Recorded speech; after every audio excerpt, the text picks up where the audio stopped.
Pawan Singh BJP के उम्मीदवार बने।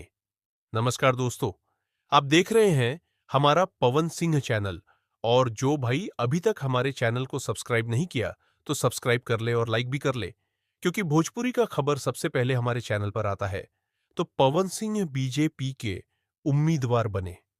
जी हां दोस्तों, पवन सिंह बीजेपी के उम्मीदवार बने। पवन सिंह उम्मीदवार बने के बाद सम्राट चौधरी जी से मिले। जो आप अभी स्क्रीन पर देख रहे हैं, उस फोटो में मोदी जी हैं। और एक वीडियो में पवन सिंह बोले हैं कि जब हम बीजेपी के उम्मीदवार बन गए हैं तो मैं अपना काम अच्छा से करूंगा।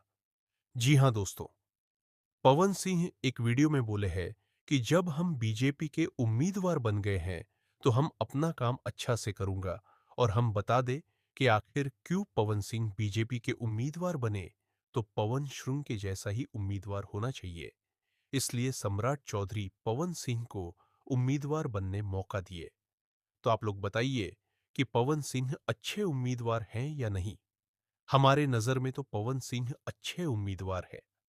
अब हम लोग देखते हैं कि पवन सिंह अपना काम अच्छे से कर रहे हैं कि नहीं। तो कैसा लगा हमारा आज का वीडियो? अगर वीडियो अच्छा लगे तो लाइक और सब्सक्राइब जरूर करें।